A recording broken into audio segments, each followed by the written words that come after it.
Hello friends, welcome to entry. This is Raj Kumar. So ఈ రోజు మనతో రోజా గారు ఉన్నారు. షీస్ ఫ్రమ్ విజయవాడ అన్నమాట. సో తను క్యాంపస్ ప్లేస్మెంట్స్ ద్వారా టీసీఎస్ లో జాబ్ తెచ్చుకొని it's been like 8 years she's working in TCS. So మనం ఆవిడ గురించి ఆమె మాటల్లోనే విందాం. Hello ma'am. హాయ్ రాజు గారు. హలో అందరికీ నమస్కారం. ఆ, ఎలా ఉన్నారు? Yeah I'm good ma'am, thank you. So నా ఫస్ట్ క్వశ్చన్ ఏంటంటే లైక్ సో మీరు you are from Vijayawada, right? మీ పర్సనల్ బ్యాక్గ్రౌండ్ అవును. అలాగే మీ ఎడ్యుకేషనల్ బ్యాక్గ్రౌండ్ గురించి చెప్పండి. నా ఎడ్యుకేషన్ మొత్తం కూడా విజయవాడలోనే జరిగింది.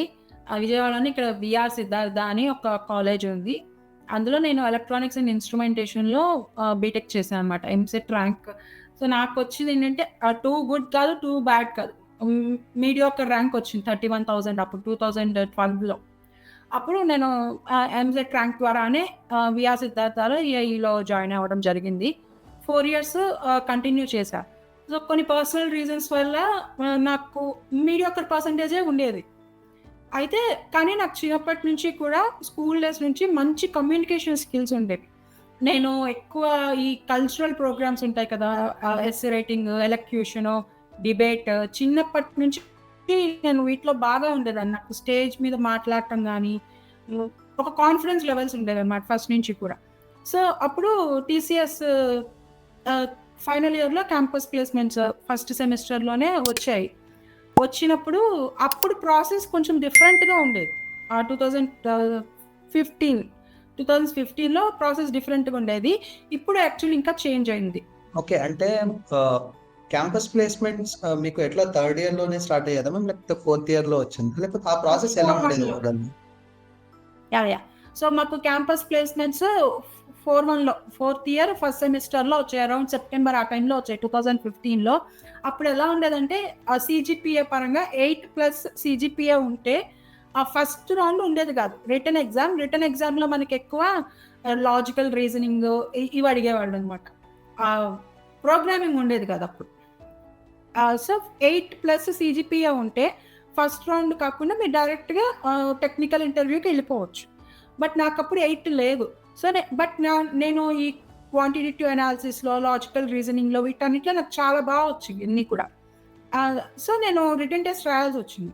అప్పుడు ఒక 30 క్వశ్చన్స్ రిటర్న్ టెస్ట్ ఉండేది, ఆన్లైన్ రిటర్న్ టెస్ట్.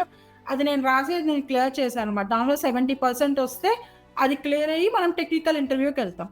సో నాకు అప్పుడు ఫస్ట్ రౌండ్ క్లియర్ అయింది. నేను టెక్నికల్ ఇంటర్వ్యూకి వెళ్ళడం జరిగింది. ఆ టెక్నికల్ రౌండ్ ఇద్దరు టెక్నికల్ రౌండ్ అడిగారనమాట. సో అప్పుడు నేను బాగా ప్రిపేర్ అయ్యా. ఇంటర్వ్యూ ఎలా ఉంటుంది, ఇంటర్వ్యూలో బాడీ లాంగ్వేజ్ ఎలా ఉండాలి, ఇంగ్లీష్ నాకు ఇంగ్లీష్ కూడా చాలా బాగా వచ్చు కమ్యూనికేషన్ పరంగా. సో ఒక్క 1 వీక్ నేను చాలా గట్టిగా ప్రిపేర్ అయ్యా. ఎందుకంటే మీకు తెలుసు మీరు కంప్యూటర్ బ్యాక్గ్రౌండా కాదా అని వాళ్ళకి ఐడియా ఉంటుంది. సో యాజ్ ఎ ఫ్రెషర్గా ఫస్ట్ వాళ్ళు చూసే మీ కాన్ఫిడెన్స్ లెవెల్స్ ఎలా ఉన్నాయి, మీ ప్రాబ్లమ్ సాల్వింగ్ స్కిల్స్ ఎలా ఉన్నాయి, ఇవే చూస్తారు వాళ్ళు. మీ బాడీ లాంగ్వేజ్ ఎలా ఉంది. నాకు చిన్నప్పటి నుంచి ఎలాగో బాడీ లాంగ్వేజ్ ఐడియా ఉంది, ఎలా మాట్లాడాలి, మనం ఎలా నుంచోవాలి, ఐ కాంటాక్ట్ ఎలా మెయింటైన్ చేయాలి, హ్యాండ్ మూమెంట్ ఎలా ఉండాలి, ఇవన్నీ కూడా యాక్చువల్లీ ఇంపార్టెంటే. మనకి చిన్నప్పటి నుంచి మనకి ఎక్కువ వాటిని స్ట్రెస్ చెయ్యం. సో టెక్నికల్ రౌండ్ కూడా నేను ఒక 200 క్వశ్చన్స్ నేను ప్రిపేర్ అయ్యి ఉన్నా ఆన్సర్తో. అయితే వాటిల్లో ఫస్ట్ 2 క్వశ్చన్స్ నేను ప్రిపేర్ అయ్యి వచ్చాయి, తర్వాత అన్ని నేను ప్రిపేర్ అవ్వని వచ్చాయి. కాకపోతే ఫస్ట్ క్వశ్చన్ నేను ప్రిపేర్ అయింది వచ్చింది కదా, నాకు ఫ్లో కంటిన్యూ అయిపోయింది ఒక కాన్ఫిడెంట్గా. మిగతావి నాకు కొత్త క్వశ్చన్స్ వచ్చినా నేను కాన్ఫిడెంట్గా ఆన్సర్ చేయగలిగా. నాకు ఆ రౌండ్ క్లియర్ అయింది. తర్వాత నేను హెచ్ఆర్ రౌండ్ కూడా వెళ్ళడం జరిగింది. ఓకే, అంటే ఇప్పుడు మీరు అన్నట్టుగా రిటర్న్ టెస్ట్ కానీ లేకపోతే టెక్నికల్ ఇంటర్వ్యూ రౌండ్ కానివ్వండి, మీకు ఆల్రెడీ కాలేజ్లో వీటి గురించి టీచ్ చేసేవాళ్ళు, అంటే ఎలా ప్రిపరేషన్ జరిగింది మీది?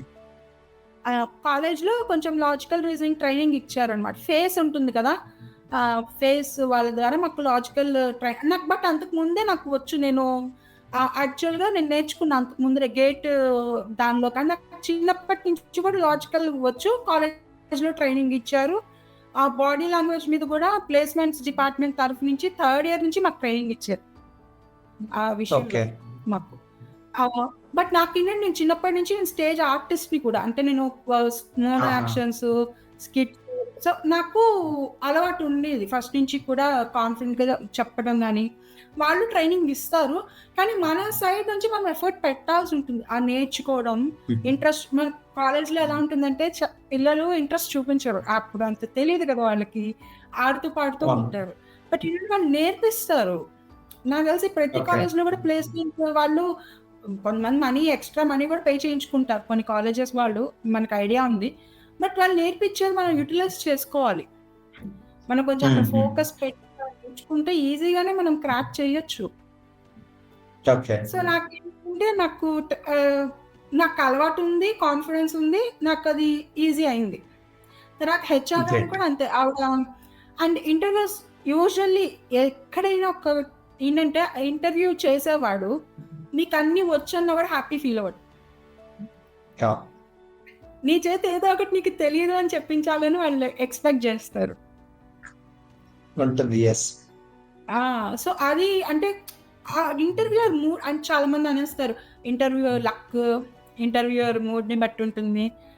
నీకు ఇంటర్వ్యూయర్ మూడ్‌ని బట్టి నావిగేట్ చేసుకోవడం మనకి తెలిస్తే, మనం హ్యాండిల్ చేయొచ్చు. వాళ్ళు ఏ మూడ్‌లో ఉన్నా మనం దానికి తగ్గట్టుగా మనం ఫస్ట్ వాళ్ళు ఏం ఎక్స్‌పెక్ట్ చేస్తున్నారు? నా హెచ్ఆర్ రౌండ్‌లో ఆ అమ్మాయి నా చేత నో చెప్పించాలని ఎక్స్‌పెక్ట్ చేశారు. రిలేటెడ్ క్వెషన్స్ కూడా అడిగారు. అలాంటి నాకు ఓకే. చెప్పే కొద్దీ ఇంకా ఇంకా నాకు తెలియని దాని మీద అడగడం కంటిన్యూ చేశారు. So, okay. వాళ్ళదే నాకర్థమయ్యి నేనింక ఓకే. నా నుంచి నో ఎక్స్‌పెక్ట్ చేస్తుంది. నో చెప్పేసా. She is happy. I am happy. So, అది మనకి తెలియాలి వాళ్ళు మనల్ని అండ్ మనం ఏం కాన్షియస్‌గా ఉండాలక్కడ మనం. అది కదా! ఇంపార్టెంట్. నైస్. నైస్. సో, స్టార్టింగే లైక్ టీసీఎస్‌లో జాయిన్ అయిపోయారు. టీసీఎస్‌లో ఏ రోల్‌లో జాయిన్ అయ్యారు మ్యామ్? అంటే మీరు వర్క్ ఏముండేది టీసీఎస్‌లో జాయిన్ అయిన తర్వాత? సో, నేను చెప్పా కదా! ఎడ్యుకేషన్ అంతా విజయవాడలోనే జరిగిందని. ఫస్ట్ టైమ్ నేను ఆ! బయటికెళ్ళింది టీసీఎస్ ట్రైనింగ్ త్రివేంద్రం అనమాట. ఓకే. ఆహాహా!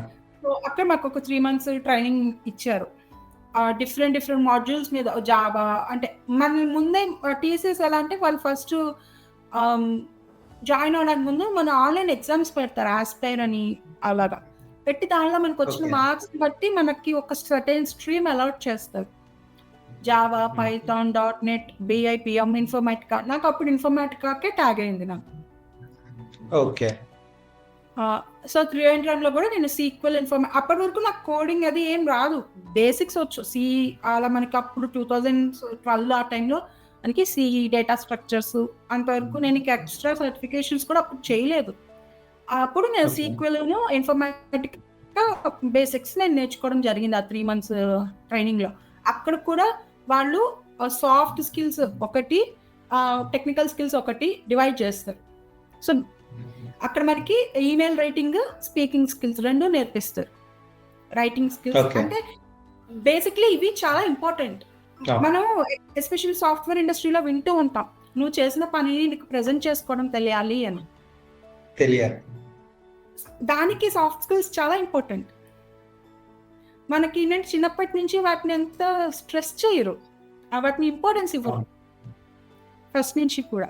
సో, కొంచెం అవి మనకి అక్కడ కూడా వాళ్ళు అదే నేర్పిస్తున్నారు. అయితే అక్కడి నుంచి నాకు బెంగుళూరు లొకేషన్ వచ్చింది. Okay. And I was happy. Bengaluru పరంగా నాకు విజయవాడ దూరం అయినా గూడా నేను ఓకే. వెళ్దాం పర్లేదు. ఆపర్చునిటీ బావుంటుంది. అది సాఫ్ట్‌వేర్ హబ్ కదా! అని చెప్పి వెళ్ళాను. ఒక 2 మంత్స్ బెంచ్‌లో ఉన్నాను. తర్వాత నాకొక ప్రాజెక్ట్ వచ్చింది. సో, అందులో నేను ఫ్రెషర్‌గా వెళ్తున్నాను గదా! ఏదైనా పర్లేదులే అన్నట్టు అదొక ఓల్డ్ టూల్ యాక్టివ్ డైరెక్టరీ అని అది కూడా డేటా రిలేటెడ్ టూలే. But active okay. డైరెక్టరీ అని అది ఒక డేటా టూలే అది కూడా. బట్ కొంచెం ఓల్డర్ మనకేంటంటే టీసీఎస్, ఇన్ఫోసిస్ వీటిలో కొంచెం ఓల్డర్‌వి కూడా యూజ్ చేస్తూ ఉంటారు గదా! ఓల్డ్ టెక్నాలజీస్ కూడా. సో, నేను జాయిన్ అయ్యా. బట్ నేనక్కడ ఈ కమ్యూనికేషన్ స్కిల్స్, ప్రెజెంటేషన్ స్కిల్స్ నేర్చుకున్నా. అండ్ నాకప్పుడు ఒకాయన ఒక మాట చెప్పారు. అందరూ సీనియర్స్‌తో ఫ్రెండ్‌షిప్ చేయడానికి భయపడతారు. అలా ఉండకూడదు. మనం సీనియర్స్‌తో కూడా ఇంటరాక్ట్ అవ్వాలి. చాలా విషయాలు మనకు హ్మ్. తెలుస్తాయి. సో, నేను సీనియర్స్ మేనేజర్ లెవెల్ వాళ్ళతో కూడా మాట్లాడటం, ఇంటరాక్ట్ అవ్వడం చేసేదాన్ని. అప్పుడు మనకి చాలా తెలుస్తాయి. అసలెలా థింగ్స్ ఎలా వర్క్ అవుతాయి. ఆహ్, ఎవరు ఎలాంటి వాళ్ళు, పాలిటిక్స్ ఎక్కడ ఉంటాయండి. మనం అనుకుంటాం కానీ ఏ ఇండస్ట్రీలోనూ ఉంటాయి. మనకి డీల్ అవును. చేసుకోవడం తెలియదు. అదే. రీజనల్ ఫీలింగ్స్ అని అవన్నీ మనకి డీల్ చేయడం తెలియాలి. చెప్పినట్టు ప్రెజెంట్ చేయడం తెలియాలి, కమ్యూనికేట్ చేయడం తెలియాలి. సో అవన్నీ నేను నేర్చుకునేదాన్ని అనమాట మేనేజర్స్ దగ్గర. అక్కడ నేను ఒక 3.5 years వర్క్ చేశా. అప్పుడు నేను ఇంకో ప్రాజెక్ట్కి మారానమాట. మారి అక్కడ నేను ఓకే. మళ్ళీ ఇన్ఫర్మేటికా సైడ్ వచ్చా. నాకు ఎలాగ ఈ లోపు నేను ఇన్ఫర్మేటికా సర్టిఫికేషన్స్ అవి చేశాను. అప్పుడు ఇటు వచ్చాను. మనకి ఎలాగో ఇన్ఫర్మేటికా ఐడియా ఉంది కదా. అంటే ఏం వర్క్ ఉంటుంది ma'am? Like of course it may be like cloud management tool అయినా కూడా, అంటే యాక్చువల్గా మీరు ఆ పర్టికులర్ కంపెనీలో దాంతో ఏం వర్క్ చేస్తారు, అంటే అది ఎలా యూజ్ అవుతుంది? సో ఇన్ఫర్మేటికా అనేది ఈటీఎల్ టూల్. బేసిక్గా డేటా మొత్తం మనకి ఏంటంటే, ఎగ్జాంపుల్ బ్యాంకింగ్ ఉంటుంది కదా, బ్యాంకులో కస్టమర్స్ ఉంటారు కదా. కస్టమర్కి సంబంధించి కస్టమర్ డేటా, మరి ట్రాన్సాక్షన్స్ డేటా అదంతా మనకి ఉంటుంది. సో లేదా ఒక బిజినెస్లో కస్టమర్ ఉంటారు. First customer data, customer transaction data, తర్వాత బిజినెస్కి సంబంధించిన ఎంప్లాయీస్ డేటా, ఇలా డిఫరెంట్ సెట్స్ ఆఫ్ డేటా, చాలా ఎక్కువ డేటా ఉంటుంది కదా. దాన్ని మొత్తం ఆర్గనైజ్ చేసుకోవడం. దానికి మనం సీక్వెల్ కమాండ్ సిస్టమ్ ఇచ్చి ఇన్ఫర్మేటికాలో ఆర్గనైజ్ చేసుకుని, తర్వాత ట్యాబ్లు, పవర్ బిఐ అని విజువలైజేషన్ టూల్స్ ఉంటాయి. అవి యూజ్ చేసి మనం ట్రెండ్స్ అబ్జర్వ్ చేస్తాం. కస్టమర్స్ ఈ సెగ్మెంట్లో ఎక్కువ ఉన్నారు అంటే, నేను చాలా ఓవరాల్గా చెప్తున్నాను. ఇంకా చాలా please go ahead. Even we do have this program. మనం data science and machine learning అనే కోర్స్ ప్రొవైడ్ చేస్తాము. దాంట్లో we provide this like SQL, Python, Excel, power BI ఇవి ప్రొవైడ్ చేస్తాం. Like please go ahead ma'am. Like మీరు ఇంకొంచెం detail గా explain చేస్తున్నా కూడా that will be very useful. So SQL, MySQL ఇవన్నీ ఏంటంటే ఆ డేటా వేర్ హౌసెస్, ఆ డేటాని కంటైన్ చేస్తాయి ఇవి. సో వాటి నుంచి మనం ప్రోగ్రామింగ్ చేసి టూల్స్, ఈటీఎల్ టూల్స్, అబినిషియో అని ఉంటుంది, ఇన్ఫర్మేటికా ఉంటుంది, ఎస్ఏపి, బిఓ, ఇలా డిఫరెంట్ ఈటీఎల్ టూల్స్ ఉంటాయి. అవి ఆ డేటాని సెగ్రిగేట్ చేస్తాయి. అప్పుడు మనకు కావాల్సిన రిపోర్ట్, నాకు ఈ టైంలో చేరిన కస్టమర్స్ కావాలి, ఈ టైంలో చేరిన ఎంప్లాయీస్ కావాలి అంటే నేను కింద కోడింగ్ రాస్తే నాకు డేటా వస్తుంది. దాన్ని బట్టి నా బిజినెస్ డిసిషన్స్, ట్రెండ్స్, ఏ సెగ్మెంట్లో సేల్స్ ఎక్కువ అవుతున్నాయి, ఏ లొకేషన్లో సేల్స్ ఎక్కువ అవుతున్నాయి, ఏ కస్టమర్, ఏ ఎంప్లాయీ నాకు ఎక్కువ మంది కస్టమర్స్ని తెస్తున్నాడు. సో ఇవన్నీ మనం ఫర్దర్ డివిజన్స్ చేసుకుంటూ డేటాలో మనము రిలేట్ చేసుకుంటూ దానికి తగిన ఏమంటారు ఆ టూల్స్ వాడుకుంటూ కానీ మనకి డేటా వస్తుంది. ఇప్పుడు ప్రజెంట్ మొత్తం అదే కదా. సో అండ్ ఇప్పుడు ఇన్ఫర్మేటికా కూడా వాళ్ళ ఓన్ క్లౌడ్ టెక్నాలజీని కూడా లాంచ్ చేశారు, ఐడిఎంసి అని. ఓకే. అది లాంచ్ ఒక 3 years అవుతోంది. నేను అది కూడా నేర్చుకున్నా ఈ ప్రాజెక్ట్లో. నేను కరెంట్ ప్రాజెక్ట్లో కూడా అది ఆల్రెడీ ఇంప్లిమెంట్ అవుతోంది. నైస్. ఇప్పుడు అండ్ ఆ క్లౌడ్లో మనం జీసీపీ, ఏడబ్ల్యూఎస్, స్నోఫ్లేక్ని కలిపి ప్రాసెస్ చేయొచ్చు. ఇప్పుడు మొత్తం అదే కదా at the moment. Like same data analyst అనే పొజిషన్ కూడా చాలా ఫేమస్ అవుతుంది నవ డేస్ లో. అంటే లైక్ లిటరల్ గా, అంటే మీరు చెప్తుంది వింటూ ఉంటే సేమ్ సెట్ ఆఫ్ టాస్క్ చేస్తున్నారు మీరు, కానీ like as a data analyst tag అంటే మీకేమైనా లైక్ బేసిక్ ఐడియా ఉండిందా? ఐ మీన్ డేటా అనలిస్ట్ కి మీకు ఏదైనా సపరేట్ డిఫరెన్షియేట్ ఏమైనా ఉందా, లేదంటే can we call you as a data analyst? Yes నేను డేటా అనలిస్ట్నే. కాకపోతే మనకి టీసీఎస్ వీటిలో ఏంటంటే, ఫస్ట్ మనం చేరినప్పుడు అసోసియేట్ ఇంజనీర్ అని, సిస్టమ్ ఇంజనీర్ అని, ఆ తర్వాత ఐటీ అనలిస్ట్ అని, ఇలా ఈ డెసిగ్నేషన్ ఇచ్చేస్తారు కదా. సో మన ఇండస్ట్రీలో కూడా సహజంగా నీ పోస్ట్ ఏంటి అంటే మనం ఆ మేనేజర్ లెవెల్ ఇవే చెప్తాం. But data analyst, data engineer కూడా కొంచెం మనకి పైథాన్ కూడా వస్తే డేటా ఇంజనీర్ కూడా.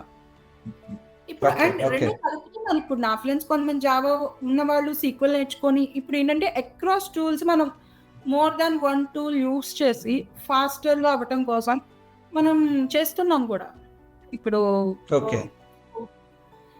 నేను టెక్నికల్గా డేటా అనలిస్ట్ని, అలా కాకుండా ఇటు టీమ్ పరంగా ప్రెసెంట్ టీమ్ లీడ్ని.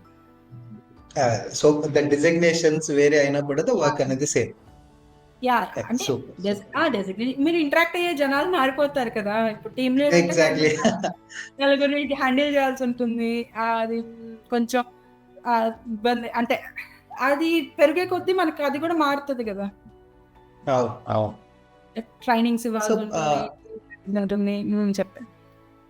Yes. ఇంకోటి like we're currently living in this AI revolution world. Like ఇక్కడ చూసినా కూడా ఆర్టిఫిషియల్ ఇంటెలిజెన్స్ అనేది ఉంటుంది. మేబీ లైక్ మీ సెట్ ఆఫ్ టాస్క్ లో, మీ డైలీ యూజ్ చేసే టాస్క్ లో ఏఐని ఎక్కడైనా వాడతారా? ఒకవేళ వాడితే ఏ సెట్ ఆఫ్ టాస్క్ కి వాడతారు? మేబీ డేటా సెగ్రిగేషన్కే ఇప్పుడు ఏదైతే మనం ఎగ్జాంపుల్ నాకు ఈ కస్టమర్ ట్రెండ్ కావాలి, నాకు ఈ లొకేషన్ ట్రెండ్స్ కావాలి, కొన్ని స్టాండర్డ్వి ఏఐ ఇంప్లిమెంట్ ఏఐకి ఇవ్వచ్చు. బట్ ఆ ఏఐకి ఇచ్చే కమాండ్ కూడా మనమే ఇవ్వాలి కదా. ఏఐకి కమాండ్ ఇవ్వాలని మనం ఉండాలి.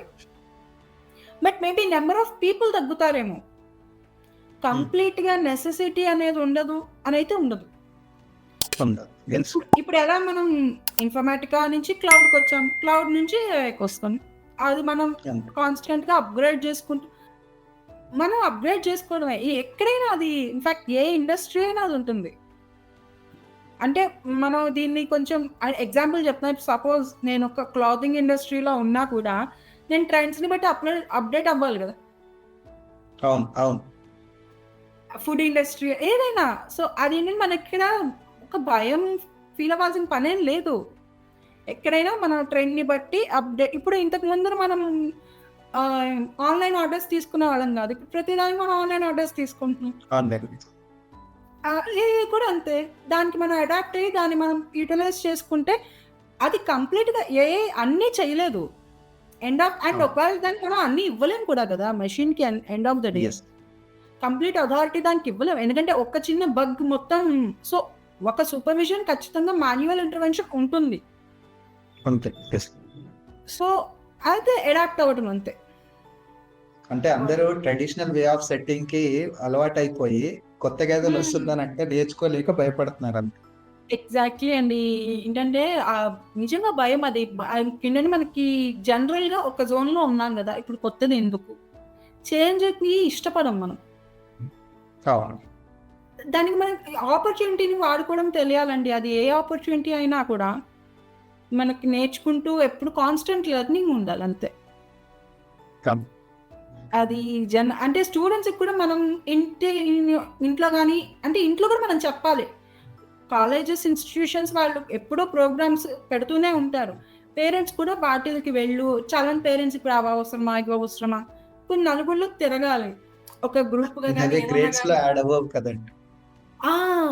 ఈ మార్కుల్లో రావు. బట్ నీకు మనుషులతో తిరిగితే కదా మనుషులు ఎలా ఏ ఇండస్ట్రీ అయినా end of the day A industry అయినా నీకు ఓపిక ఉండాలి, పేషెన్స్ ఉండాలి.